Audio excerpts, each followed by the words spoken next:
Hey gamers, welcome back to my never-ending nightmare. That's all I can really say right now. But can y'all hear me? Am I audible?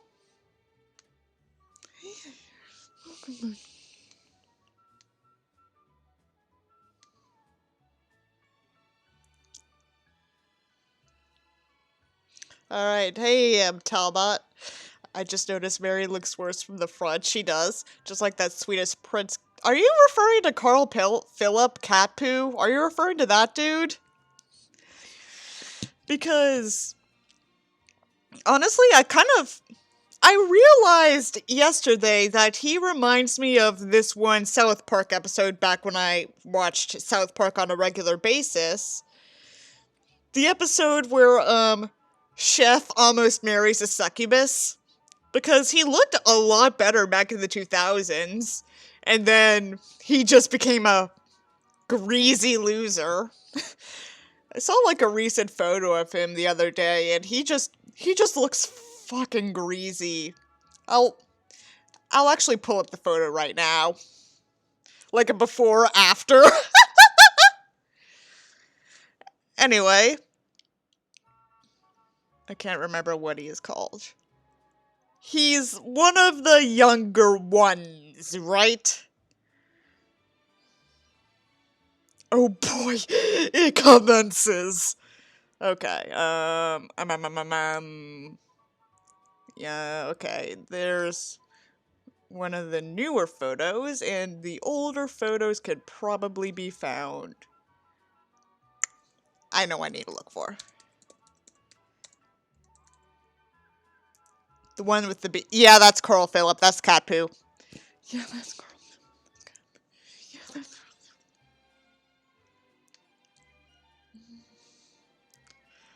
My laptop is chugging like a bastard right now. This better be worth it. Yes, the one in the marriage video. The one who married the succubus. But ma'am, Chef's gonna marry a succubus. I apologize. Okay. Wait, Jesus fix you. I do not know the answer to that question, Talbot. Does anyone know the answer to that question? Why would you pick that Coldplay song? Okay. What the fuck's going on? What the fuck is with the, dropped frames? What the fuck is eating my laptop's bullshit? Fucking Adobe. Adobe is like it's a necessary evil, but I hate how it just, like, eats everything while you...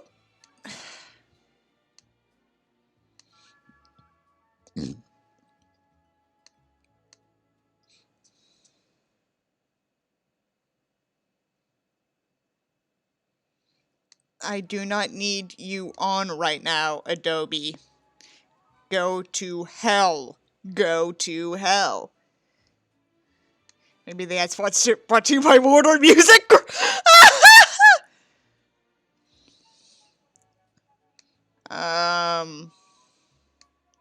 Is the stream looking okay, gang? Because it's giving me warnings, but, I don't think I have anything else open.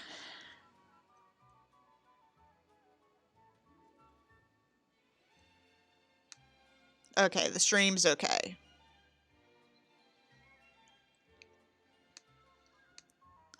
Alright, so without further ado... Ah, shit, I forgot about this.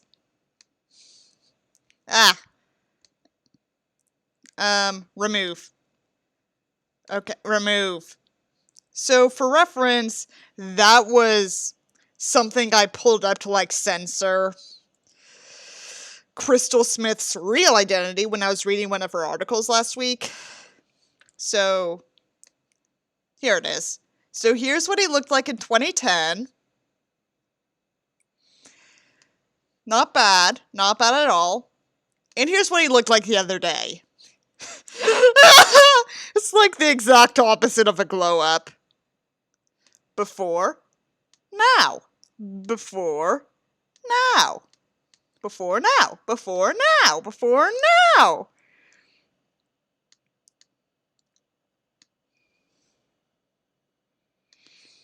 So, the lesson here today, gamers, is to not marry a succubus. So, am I still good?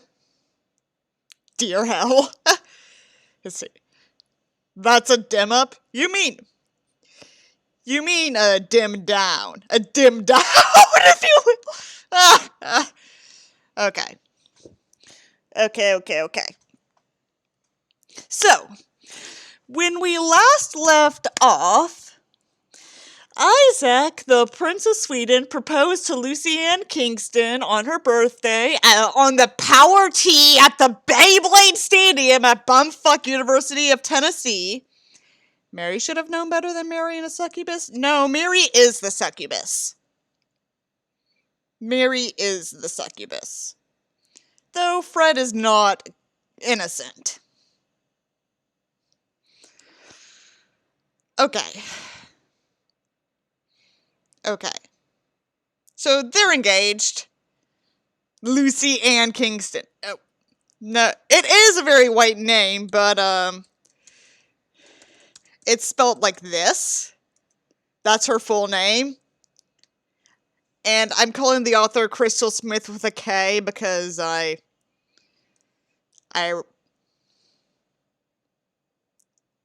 Because you know why.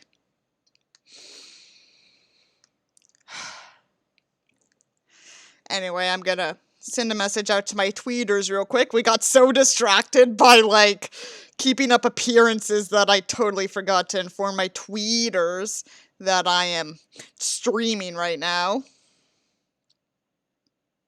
Wider than I even imagined. 40 chapters. It's actually 42 chapters. And there was supposed to be a chapter 43, but it was never written. But we'll find out what happens. We'll find out if chapter 42 is a true end or not.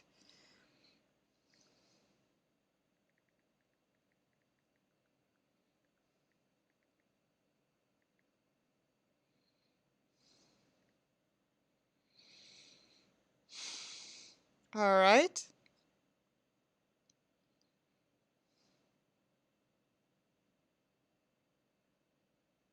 And it's up and running. So, actually, Talbot, have you been here for the past, like, have you been here for any of the previous streams of this fan fiction? Because, like, this is a doozy. This is an absolute fucking doozy.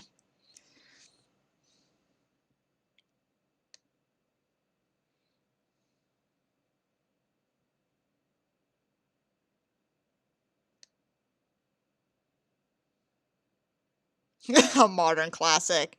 That's not a good way to put it, Super Dark. Yes, some of them. Okay. So anyway, without further ado, let's continue. Beyblade Stadium. Lucy's mom has ALS now. I know that sounds terrible out of context, but she does. Krystal Smith is still projecting herself into this character. She tweeted yesterday about Outback Steakhouse, which happens to be Lucy's favorite restaurant. Yes, I am Twitter stalking her. Fight me. That's just what I do as a kid. Anyway, chapter 28. December 25, 2014. Bumfuck, Tennessee. Lucy chose to celebrate both Christmas and New Year at home with her family, knowing deep in her heart how deep is your love. What her mother's diagnosis was, ALS. I can't unhear Beyblade Stadium. Honestly, there's a lot about, like, the Bernadottes that I cannot unhear. But we'll get to that when we get to that. We've already delayed this too much. She didn't want to spend her mother's last potential Christmas and New Year away from her. Look, I really, really do not want to undermine how serious of a disease ALS is, but I do not think the prognosis is under a year. Let's find out what the prognosis is for ALS.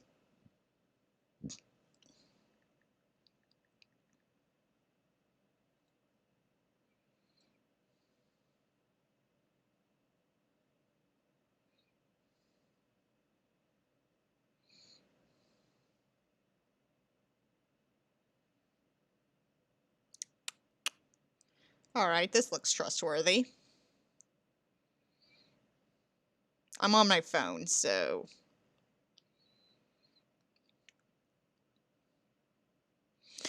Most people with ALS die from respiratory failure, usually within 3 to 5 years from when symptoms first appear.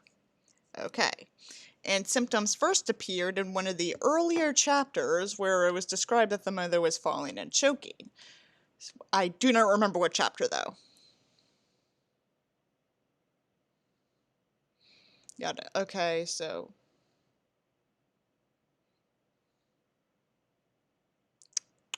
So there's Disney. And, okay, so... I guess... I feel like it's not 100% correct, but we'll get there.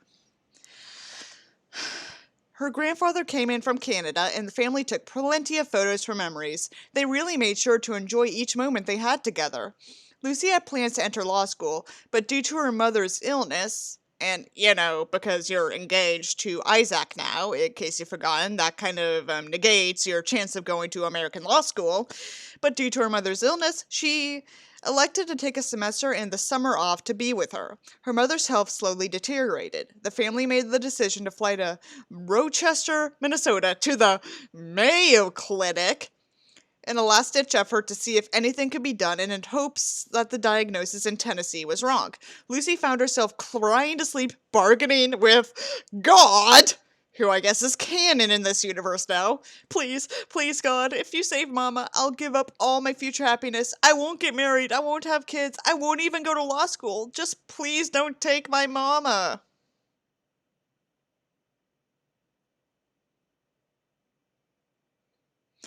Well, this got very depressing real fast.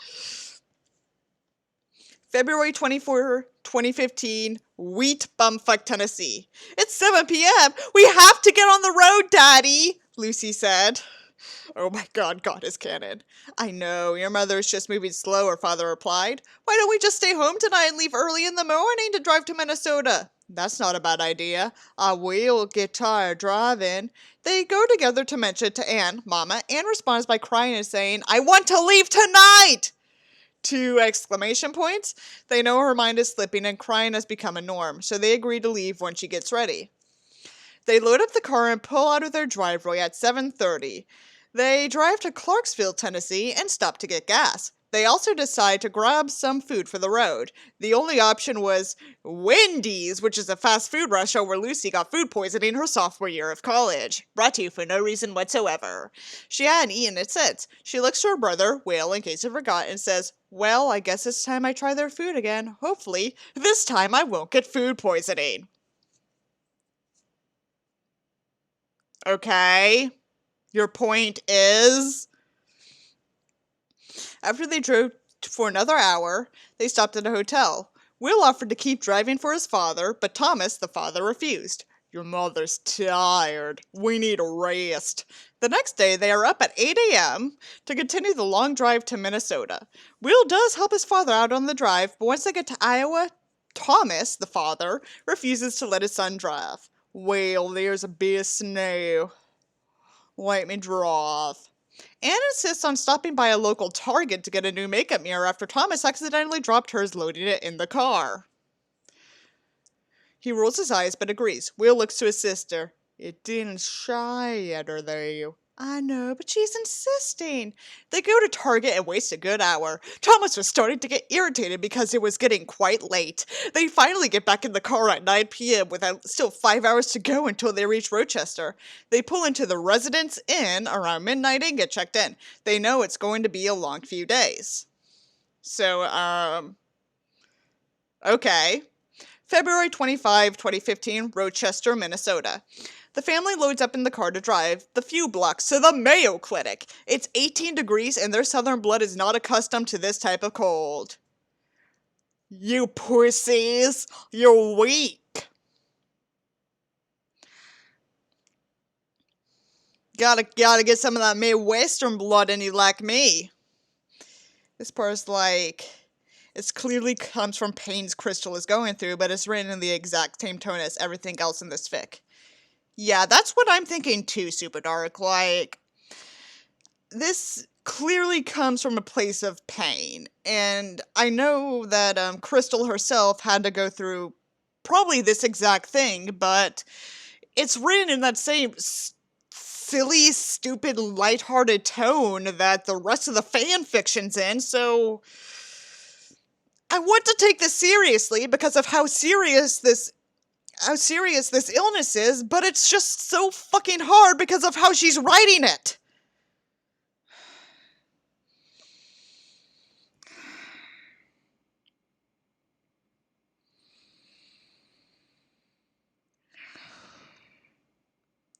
Fucking hell. Krystal Smith, what the fuck is wrong with you? They walk into the building and Lucy says to her family, "Geez, I didn't know we were going to freaking Canada cold." She immediately regrets the decision to not bring a thick jacket. Lucy. Lucy, honey. You've been to Sweden before, and right now in Sweden, specifically in the Stockholm area, I'm pulling up my weather app. Okay, let's see. Locations. New location. Stockholm. Hey, Ghost Eye. Welcome to my never-ending nightmare. It just got really dark. So, it is currently 42 degrees in Stockholm. Not as cold as I was expecting. But in bumfuck Tennessee, we'll put in Knoxville because that's where University of Tennessee is. It is also 42 degrees. Okay.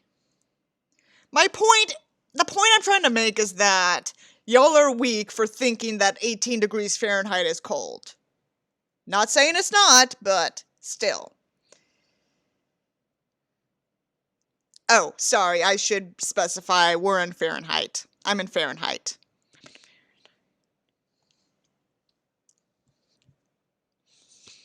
They all get checked in and wait for their time to be called back to meet the neurologist. By 9:45 a.m., they are in the office of Dr. Josephs. He walks in the room and shakes everyone's hand. He sees that Lucy is wearing a Tennessee shirt. He says with a smile, "Oh no, I didn't realize I'd be treating Vol fans." Lucy laughs and says, "I think we should rethink this thing since we found out he's a Florida alum and a Gator fan." Yes, I want more casual, silly, stupid football talk when, your mother might potentially have a life-threatening illness that has been hinted at for the past ever. The family and Dr. Josephs talk SEC football for a few minutes to break the ice. As my dad has said, the volunteers don't strike fear in people. And keep in mind, he also went to an SEC school because I know my friend base is not American for the most part. I will specify that, SEC is the College Sports Association for the southeastern United States. So that's like Louisiana, Florida, Tennessee, all that shit. Anyway, now that that's out of the way, let's talk more about depressing bullshit.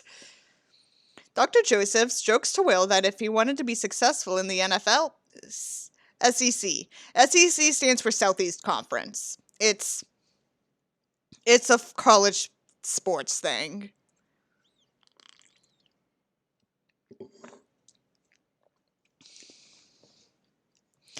You should have played at Florida. Will says, "Sorry, sir, I'd rather lose as a Vol than ever win as a Gator." That gives the entire family a good laugh. Dr. Josephs examines Anne. He makes her walk around the room, speak, move her tongue, and tests her strength.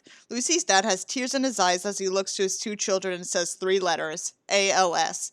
Lucy, still in denial, shakes her head. The doctor completes his evaluation and organizes an array of different tests for the week.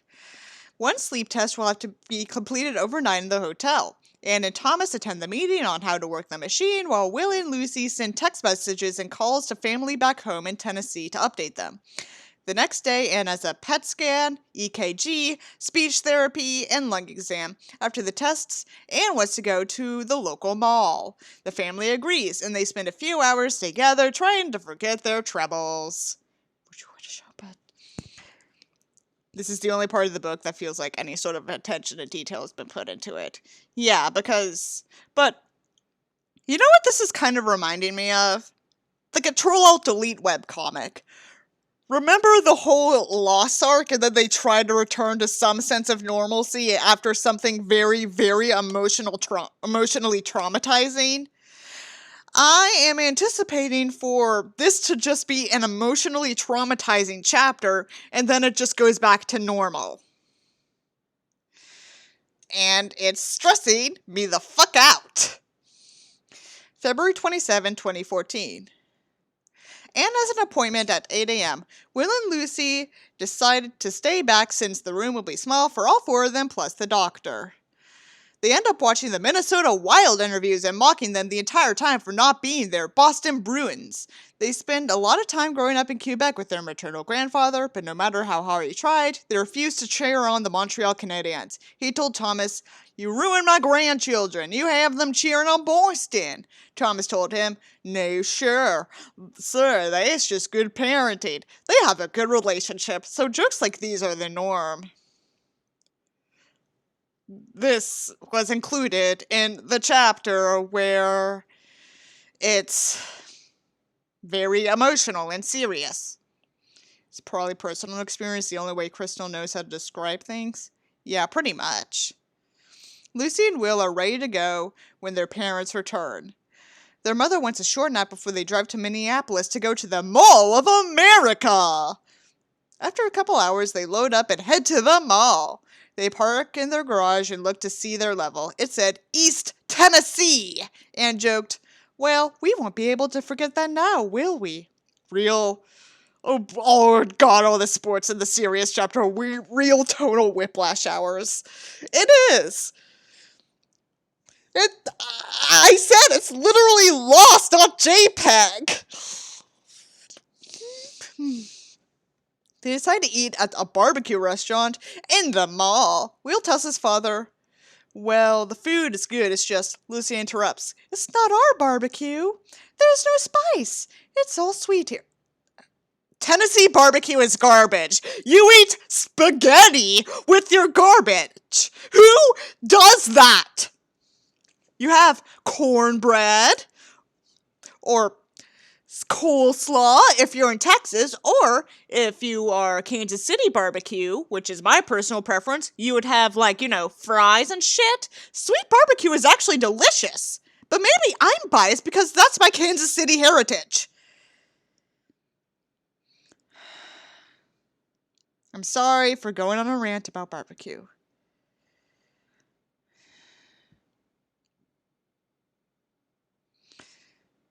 They can make their damn ribs sweet, but God forgive them make any sweet tea. This, of course, sets the whole family into a fit of laughter. They explore the mall with Lucy wanting to try the CSI experience, but her father reminds her that her mother wouldn't be able to go through it. Anne was getting tired quite easily, and something like that would only exhaust her.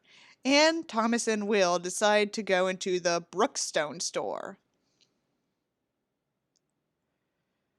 Lucy has her sights set on Zara. She tells her father and wanders off. Around 30 minutes later, her family appears beside her as she's looking at scars. Anne looks to Thomas. "I told you, I know my baby." Lucy is confused as she looks to her brother. Will responds, "Well, we realized in Brookstone that you weren't with us. Dad remembered you saying you were going to another store, but he didn't know the name of it. Mom walks out of Brookstone and immediately comes here into this section, so she's telling Dad that she knows her child." Lucy hugs her mom and says, "Oh, Mama, I love you." They end up heading back to Rochester and a bit disappointed in the Mall of America. Both Lucy and Anne were expecting more, while Thomas and Will were expecting nothing. I mean, the Mall of America, from what I've heard, is very, very disappointing, so I'll take your word on that. The next day, they see Dr. Josephs again. He orders a few more tests, but they couldn't be scheduled until May, so the family chooses to begin their drive home the next day. They want to take the scenic route by going through South Dakota, Nebraska, and Kansas. Oh boy, Kansas. I'm going to judge this really harshly. Hey, the Mall of America has that SpongeBob roller coaster. I mean, I've never been to the Mall of America, so I wouldn't know. I'm going to judge Krystal Smith's interpretation of Kansas really harshly, because I'm partially Kansas descent. My mom is from a small town in East Kansas, Like, she's from the Kansas City area. Not from Kansas City proper, but, like, close to Kansas City. I think I've said enough without doxing where she's from. I mean, her parents don't live there anymore, so... March 1, 2015, Omaha, Nebraska. The family is driving through Omaha as they hear a phone ring. Thomas answers to hear Dr. Joseph's on the line. He pulls over to the side of the highway and speaks to the doctor for a moment. After he hangs up, he tells the family what the doctor said. He said he had a patient a few years ago with the same symptoms. It turned out it was Lyme disease and not something more serious. He wants you to get another blood test when we get back to Tennessee and send it to the Mayo. Lucy breaks into tears and calls her aunt. They said it could just be Lyme disease, so it's not ALS. Lucy took this as a sign her mother would be all right, and things get back to normal. The family decides to eat at Longhorn Steakhouse, which is a very bastardized version of Texas cuisine, before finding a hotel for the evening. Lucy gets chicken fingers and notices they are extremely salty. As a lover of salt, she thinks nothing of it. They have to drive for another hour to find a hotel with a room available. They settle in, take their showers, and lay down to sleep. About 4 a.m., Lucy wakes up feeling sick. She gets up to go to the bathroom, but the nausea subsides. She lays back down, but just a few seconds later, the sickness is back. As expected, if you ever go to Longhorn Steakhouse. She jumps up and goes to the bathroom. She lays on the floor for a few minutes before she gets sick 3 times. She goes to wake her mother up out of habit to see if they have any medicine to calm her stomach. Her dad gets up and finds them in the suitcase. He asks her, Lucy, why didn't you wake me up instead? I know, Daddy. It's just a habit. You automatically go to your mother. He hugs her and tells her to take the medicine and lay down. He gets her a cup of water and tells her to take tiny sips until she knows her stomach can handle it. She finally falls back asleep, wishing she could just be dropped off at the Kansas City airport to fly home instead of having to continue on the 13 more hours home in the car. Motherfucker, the Kansas City airport is absolute garbage. I should know. I flown in and out of that fucking airport for my entire life. It is 3 separate buildings that were built before normal security precautions were taken, so there's practically nothing inside the sterile zone after security. If you want to get food, you have to get it before you go through security. And you cannot properly socially distance at the Kansas City airport because there is just a barrier protecting you from the sterile zone with like two TSA lines, but for every like 5 terminals.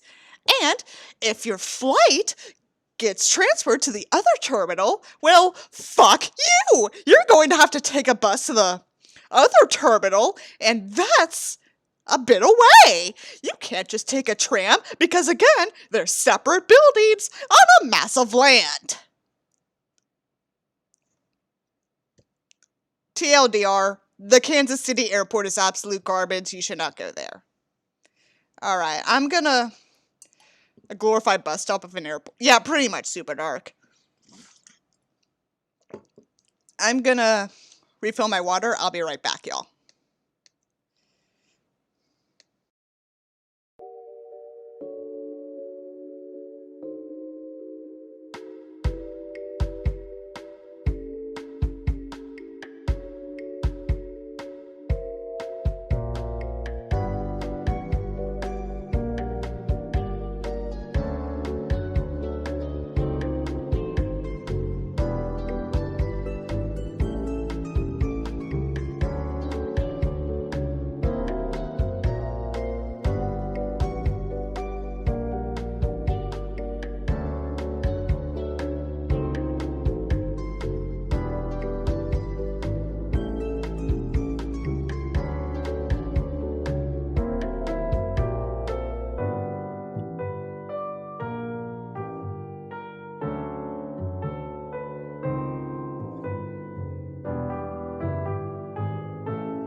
Okay, gang, I'm back. Before we continue with the next chapter, I'm going to show you some photos of the Kansas City airport. So, here we go. So this is the check-in area. You can see it's kind of crowded, and you can see that it's slightly bent. There is no real second floor, that's just all offices. Hey, DSI friend, it got really dark last chapter because chances are Lucy's mother has ALS. Hey, Loom, it got really dark, so for now I'm just telling y'all about the Kansas City International Airport because it's garbage. So, here's the check-in booth. And here is an escalator to the parking deck. This is also tornado shelter because Kansas has tornadoes, as you know. And right here is the barrier between the main zone and the sterile zone. Here is a better photo of the matter. So you see the little TSA checkpoint here for like the gates 1 through 9 and tornado shelter to the parking area, the little barrier, which is kind of shit because, you know, that's not how an ideal airport should look. Here is the baggage claim. You have little baggage claims here. For Terminal B, you can see a little barrier for the sterile zone. And here is the one of the gates for the Kansas City airport.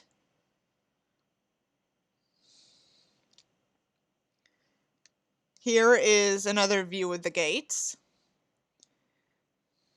So, yeah, it's not that good of an airport.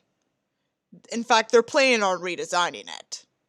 So, chapter 29. December 10, 2014, Stockholm Palace. Okay, I guess what they're doing now is just showing, like, meanwhile, Prince Isak is doing this. It really does look like a central bus station, doesn't it? It really, really does. Isak is finishing up getting ready for the Nobel Prize ceremony. He wishes Lucy could be there with him. If their engagement was announced and her mother was in good health, she could. Unfortunately, neither of those were likely this year. He keeps reminding himself not to slip up to his father just yet.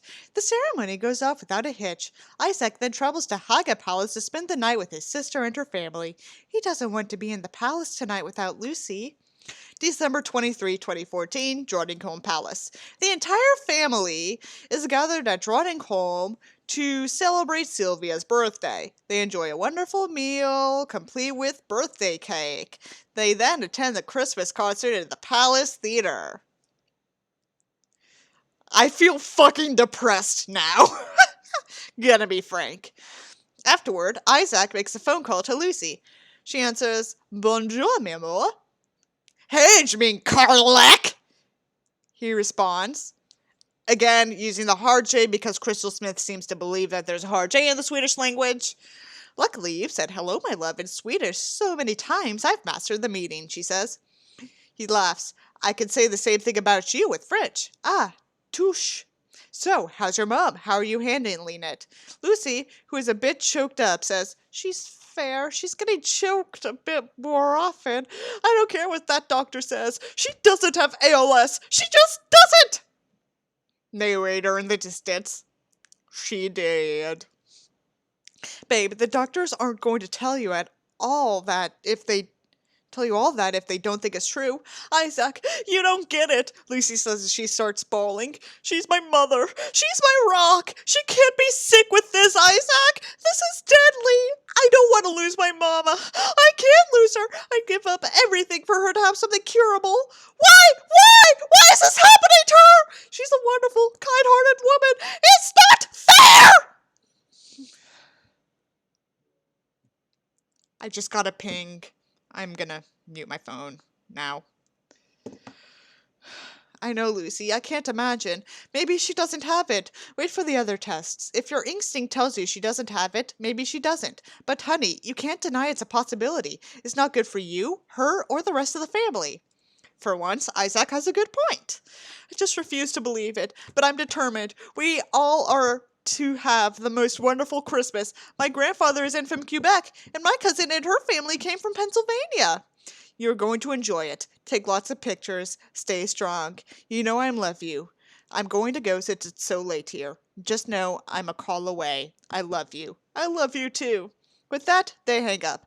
Isak goes to bed worrying tremendously about Lucy and Anne, the mother. He's afraid this will be the last Christmas for them. He hopes they can stay close and support each other. He prays for God to give them strength and for the disease to be something curable. Lucy goes to enjoy time with her family. Deep down, she knows to take it all in. Time is so very short, and it's breaking her. December 26, 2014, Salco. The family gathers at Haga Palace for a nice lunch. Lucy...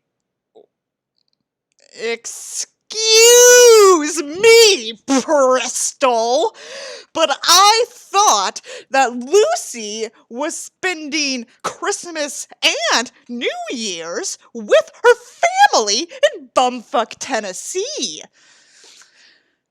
Why would she randomly go to Sweden for a short period of time when she could be spending that with her family? Unless, of course, Lucy's on speakerphone, which I hope is the case. Lucy, Madeline, Victoria, Sylvia, and Sophia are discussing wedding plans because they are women. The men are enjoying talking about sports because they are men. Carl Phillip is cat who is glad to talk about racing and soccer. Two things he is not good at. He's excited for the wedding, but he's tired of all the planning. We want to make it slightly more modern, Sophia says. And by that I mean play a Coldplay song that's about death. Because I'm a succubus marrying into the Bernadottes. But then again, all the Bernadottes are parasites. Even the few good ones.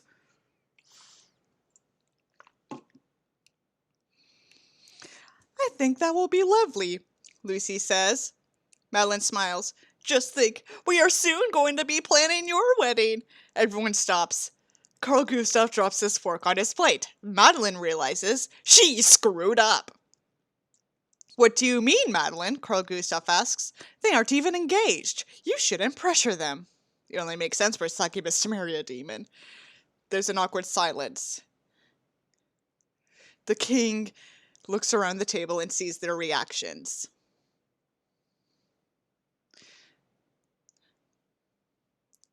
Still hoping that Lucy is just on speakerphone. Because in the previous chapter, chapter 28, it is said that Lucy spent Christmas Day in Tennessee. But now it's the day after Christmas, and she's in Sweden. Isak, do you have something to tell me? Carl Gustav asks, while raising his voice slightly. Well, yes, Papa, I do. When I went to Tennessee in October for Lucy's birthday, I proposed, and she said yes. Carl Gustav remains silent and gets up to walk out of the room. He then closes the door rather forcefully. Madeline begins apologizing profusely. I am so sorry. I didn't mean to blab it out. I just get so excited about weddings. It's the pregnancy hormones. We're getting continuity in subtext now. Well, there's a major plot hole here, maybe. We still don't know. Yeah, her plans were to be in Tennessee for Christmas and New Year, but now she might be in Sweden. I'm still hoping to God that Krystal Smith has a brain and Lucy is just on someone's speakerphone or something. So, I'm pissed. I'm very pissed. I'd remarry Chris just to get to replan the wedding. Wouldn't you, honey? She then looks to Christy, says, oh, well, no, not really. Sorry, sweetheart. I love you more than life itself, but I don't want to go through another wedding. Madeline rolls her eyes and says, man! After this, Sylvia gets up to find her husband. Sylvia goes into the sitting room and finds Carl Gustav just stared out the window.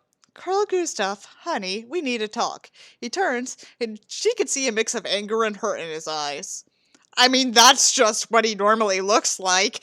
Have you ever seen the man fucking smile? I haven't! What's there to talk about, Sylvia? He blatantly disobeyed me and didn't follow protocol. I'm not only the king, but I'm his father. You should tell me these things. I agree that he should have told you. I will not allow this wedding to take place after he hid it, knowing my reservations about her being an American princess. A Swedish girl would understand the country and duty. So, to make this very clear, the girl from Bumfuck, Tennessee is not okay, but the woman who did softcore porn when she was probably underage and posed topless with a snake is, because she's Swedish. Sylvia gets irritated with this statement. You are the biggest hypocrite! What do you mean that I'm a hypocrite? Well, for starters, you married me. I'm not Swedish. I'm half Brazilian and half German. As you know. So that argument is null, unless, of course, you are trying to say that I don't get the duty and country. What? No, Sylvia, darling. Something Carl Gustav would never say, ever. It's not the same. You get it. You are different. It's not the same thing. Carl Gustav, this is the exact same thing as this. And to be honest, you are no better than your grandfather. You are just like him, forbidding your son to marry the woman he loves. With that, Sylvia storms out of the room to go back to her children. Duty. Call of Duty. Oh wait, what was that game from Wreck-It Ralph? Hero's Duty. Something like that. Oh yeah, we're not allowed to say simp, virgin, or incel anymore.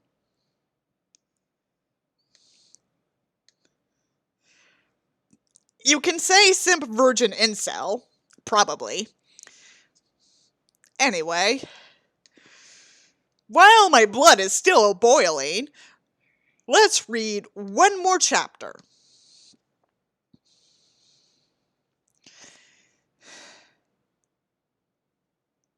December 26, 2014. Stockholm, Sweden. Sylvia walks back into the room with her children. She hugs Isak and says, "Your father can be so difficult. You will come around." Sophia and Daniel try to comfort Isak. Daniel says, "Oh God, fuck." Okay, so I recently got reminded as to what Daniel sounds like when he's speaking English, and it's such a thick, rural accent. Like, I'd have to, like, put some food in my mouth just to make it sound marginally accurate. It's just... I'm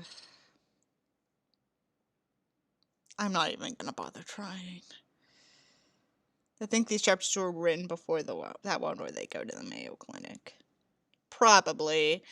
She probably wrote like chapter 29 before 28, but I don't give a shit anymore.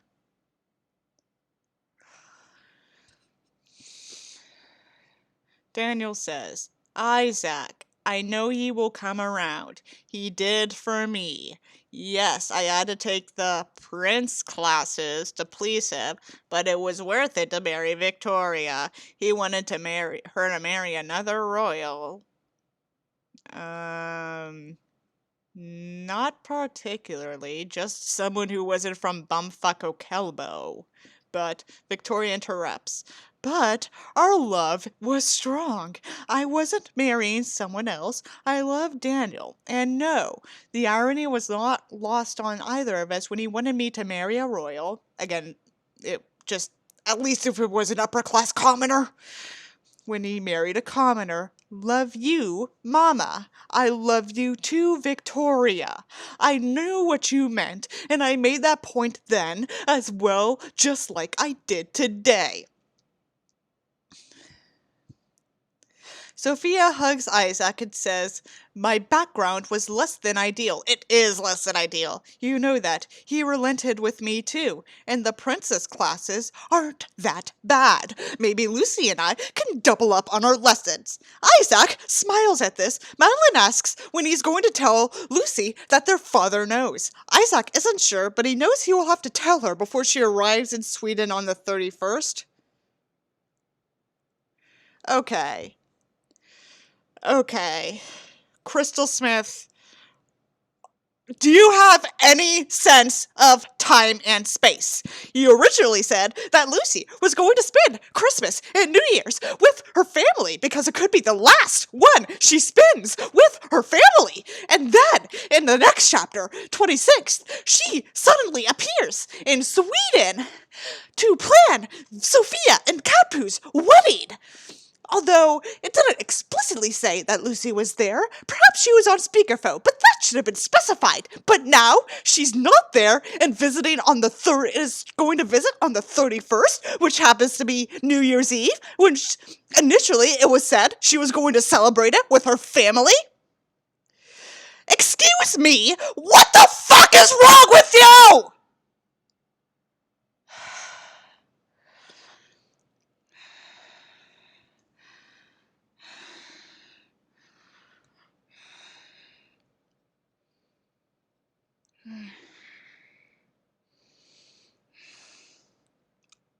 Continuing, December 31, 2014, Knoxville, Tennessee.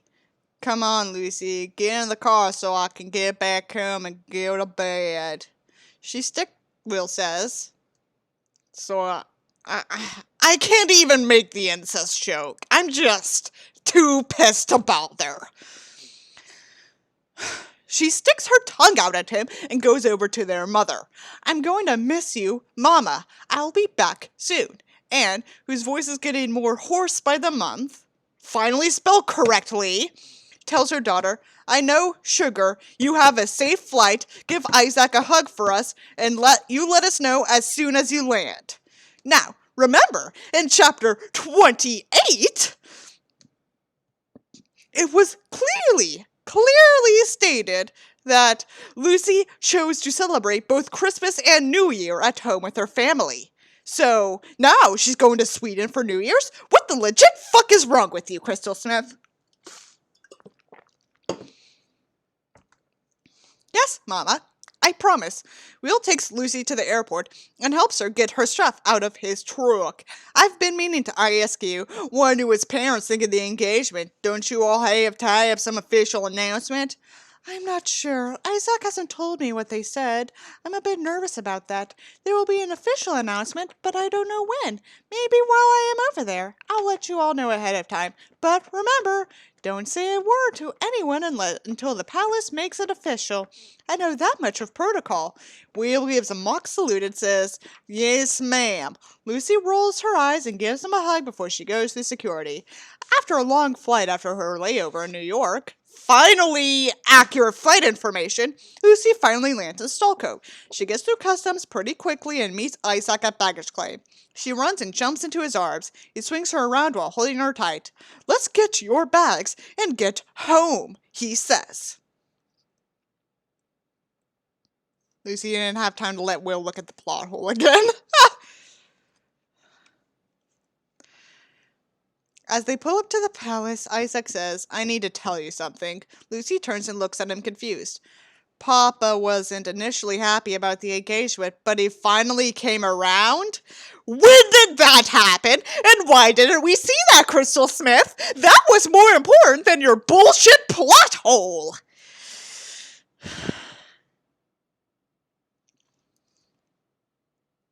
Don't say that's super dark. If this were a good story, nobody would keep their mouth shut. I'm not 100% sure about that, DSI friend, but I don't fucking give a fucking shit anymore. Fuck. This makes Lucy extremely nervous, but she knows without the king's permission, they couldn't get married unless Isak gave up his right to the throne 2 days earlier. Okay, we are getting context. Okay. Carl Gustav walks in the room where Isaac and Sylvia are watching television. We need to talk, he says. Isaac looks to his mother and she gives him an encouraging nod. Yes, Papa? I've been doing a lot of thinking and I was wrong. I was hurt that you didn't feel comfortable in telling me ahead of time. Your mother helped me see what a hypocrite I was being as well. I was being exactly like my grandfather, who I always swore I would never would emulate regarding dictating who my family could marry. I'm sorry, son. Lucy is a great girl. I wish I knew her a bit better, and I do think she needs to go through the princess classes like Sophia before the wedding. It helped Daniel prepare, and it is helping Sophia. Spoiler alert, it didn't. I hope you can accept my apology and understand where I am coming from on that. I understand, Papa, and I forgive you. I am sorry that I didn't tell you ahead of time. I should have done that. I want to get to know Lucy more. You'll see why I love her so much. She will be arriving in Sweden on New Year's Eve. She will be here for a week before returning home to help take care of her mother.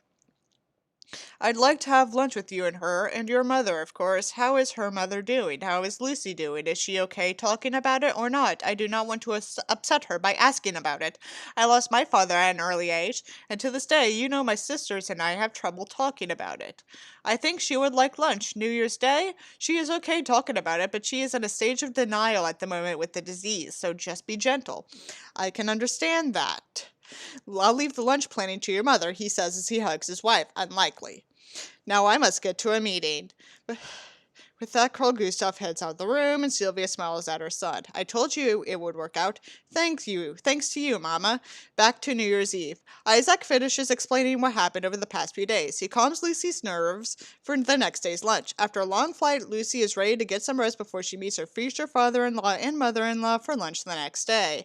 January 1, 2015, Stockholm Palace. Isaac grabs Lucy's hand as they walk to the dining room. Carl Gustav and Sylvia are waiting for them. Sylvia is the first to greet them and gives Lucy a hug. She whispers in her ear, "Don't be nervous, it's all fine." Lucy then curtsies to the Queen and then the King. They sit down for lunch, and the King begins to learn more about Lucy. He asks her about his mother, but makes sure not to pry too much to upset her. The King then asks both Isaac and Lucy when they were wanting to announce the news. Well, sir, my mother will be going to the Mayo Clinic soon for more testing. Would it be too much trouble to wait until after that? Of course, Lucy, that is perfectly fine. I actually think you might want to consider beginning your princess classes before the announcement. This way you're a bit more prepared for the media attention on the day. Princess classes? Yes, Sophia's taking them now. Daniel took prince classes before he wed Victoria, brought to you by the Department of Redundancy Department. It's to help you adjust to your future role. Sylvia smiles at Lucy. Don't worry, it's nothing horrible. It's basically teaching you protocols about the different events, as well as some history about the family. You'll learn some about our fellow royal families across Europe too. Where when you meet them at your wedding, Sophia and Daniel took English courses to make sure they were fluent, but clearly that won't be needed for you, dear. I'm hoping someone will teach me a bit of Swedish, Lucy asks. This makes Carl Gustav smile. Yes, of course. I'm pleased that you mentioned that yourself. I understand that you are also fluent in French and can speak some Spanish. That is wonderful for meetings you will have, but as a Swedish royal, you will need to learn Swedish. I'm glad you understand that. Oh, I do. I'm willing to work hard. Is it a difficult language to grasp? Sylvie answers, I had to learn the language too. It's a Germanic language, so it's in certain ways very similar to English. That's good to know, Lucy says. Who cares? I love how, we started with, some really dark, terribly written shit, and now we're just learning about protocol. And I just feel numb.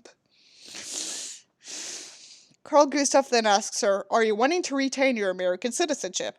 Yes, sir. I'd like to become a dual citizen of the U.S. and Sweden if that's possible. As long as the United States allows for it. We can work that out. Since you will more than likely not ever be queen, I can see that being of no issue with the government.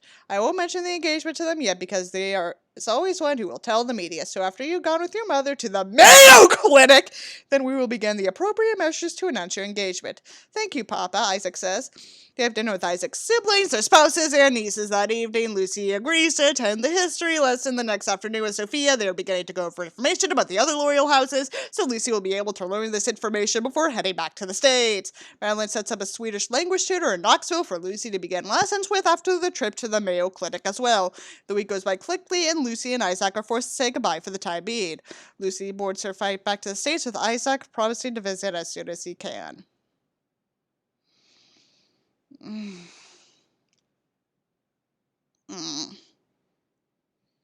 I fucking hate this.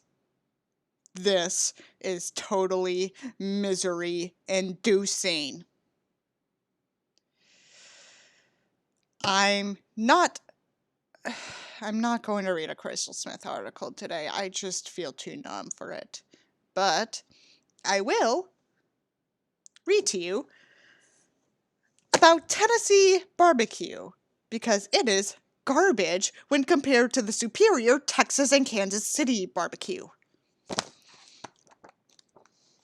This is an actual book I own. It's just a random, like, American travel guide. Where's the barbecue? Barbecue.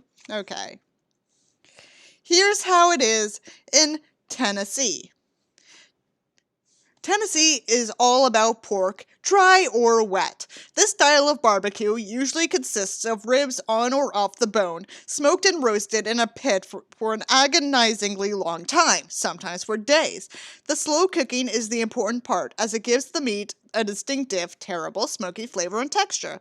Memphians, Tennesseans, keep their sauce simple and thin, tomatoes, vinegar, spices, so as not to overpower the flavorful meat. Dry rubs are the big deal here, not the sauces. On the side, spaghetti doused in barbecue sauce, which is disgusting.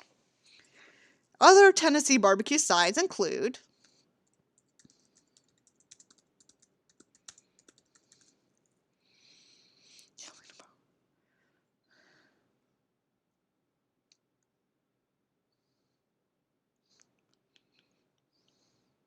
bullshit.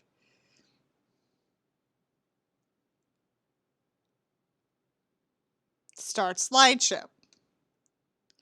Tobacco onion rings. Shut the fuck up, ad. Wood grill green beans. No one in Tennessee eats okra. Squash casserole. Barbecue baked beans, which is a staple for most barbecues. Here is the barbecue from where I'm from, Texas, which is second only to Kansas City. Many argue that Texas barbecue isn't the real thing because Texans focus on grilling beef. But are you really going to argue with a Texan? This take on barbecue follows the old adage that everything is bigger in Texas. So big that Texas actually has 4 divisions of barbecue, largely differentiated by the type of wood they use for smoking and the kind of heat that's applied. This other region's proximity to Mexico also throws a bit of Mexican-style barbacoa into the mix. On the side, cornbread, coleslaw, potato salad, and pinto beans. Now, the best barbecue is Kansas City style. This is a style that can be traced back to one guy, Henry Perry, and to a place called Kansas City in Missouri. This style is also about smoke, but with a different approach. Meat is slow cooked in a pit, then covered in a thick syrupy sauce and cooked some more until everything caramelizes. The sweet and spicy burnt ends that result are like meat candy made up of the fatty ends of the brisket. On the side, mac and cheese, french fries, corn, and beans. Okay, that's all I got for you today. I'm dead inside. And now I'm going to just get away for a while. Good night, y'all.